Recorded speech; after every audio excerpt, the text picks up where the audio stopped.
Hello and welcome to another new moon abundance ritual. I thought I'd start once again with some of the abundance in my own garden. While the large irises aren't up yet here in outside of Toronto, we do have some small yellow irises that I think are quite pretty today. And you can see the hellebore off to the side, which is a nice size but turning green. And this whole area covered in forget-me-nots. The hostas are coming out. The sage is starting to look good. And over here, we have one of my peonies. And we're all looking forward to peony season, but it's going to be 2 or 3 weeks at least. If you can see, those buds are still quite tightly closed. And you can also see that I have planted up my hanging baskets. I'll show you the other one in a minute. And that beautiful red bud on the other side of the fence. Now that circle garden is all tomatoes this year, tomatoes and basil. And then we also have tomatoes along this fence line. And these are starting to look like actual tomatoes now. They're getting a little more sun here. Lots of sun right now. You can see I have a whole line of them like this. This doesn't show quite all of them, but that's enough. The sweet peas are starting to climb up. Hopefully we'll get some sweet peas this year, if the rabbits don't attack those as well. And the broad beans are leaning against their support. I have found that they need support here once they start bearing beans. I have crimson flower, and the black and white one is actually a black Russian broad bean, which is quite beautiful. And then I have my kale and broccoli and collards, because I'm a southern girl, we need our collards. And then you can look at the currants starting to come up. Here's some berries here. Right there. See those? So that'll be soon.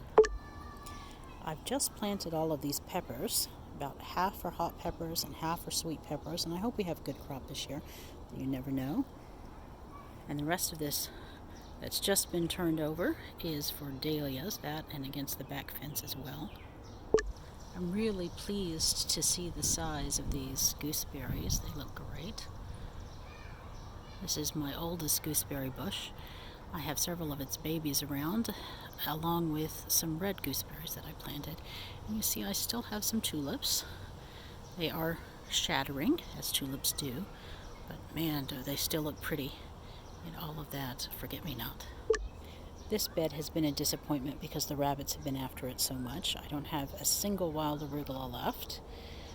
There's some lettuce and some more coming up. You can see the little babies starting to come up slowly. And then some Swiss chard and some radishes here. The cucumbers look unhappy, and squash because it's been so cold. It was 45 degrees this morning. And then all of this was nicely growing peas a couple of days ago. And as you see, there's nothing left. I dug down here. Let's see, right here. You can see that used to be a pea. There were a lot of them, and now they're dead because the rabbits ate them all back. And look, here's the beginning of some peaches. Hopefully we'll get a few. We will start covering those pretty soon once we have the June drop. This is my new Magnolia, the yellow one, butterflies. I think it's just gorgeous. And it has these lovely hellebores at the base, which I think will thrive there.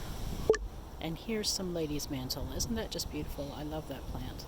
I wish I had a lot more of that. And yes, I know I can divide it. I just haven't gotten around to it. I believe this is a Sarah Bernhardt peony. And you can see that this one will bloom sooner than the Ito. You can see that the ants are on it, enjoying the oozing that's coming from the buds. You always have to be careful when you pick peonies to clean them well, because you'll bring in a lot of ants. So this right here is the beginning of a lupine. I'm looking forward to those. It's not the same as having blue bonnets, even though they're the same family, but they are quite beautiful and dramatic.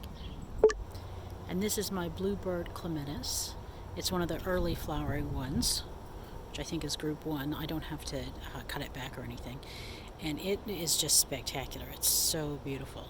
That's another thing that I wish I had a lot more of, because it comes at an especially good time of year.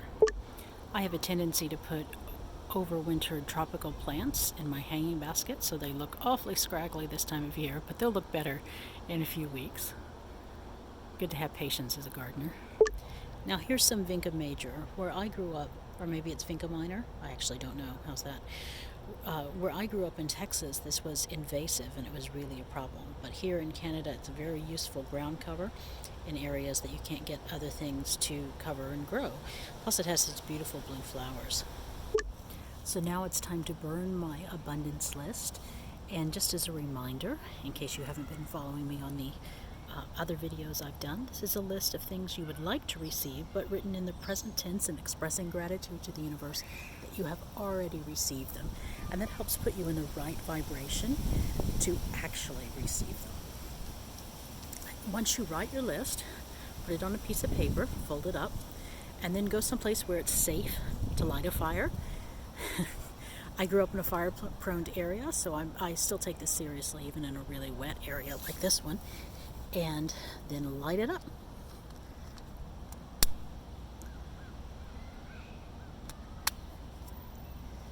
And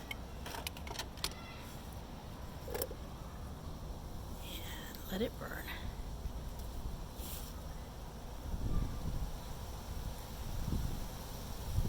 And this is the moment of surrender on your wishes when you let it burn and go up to the sky.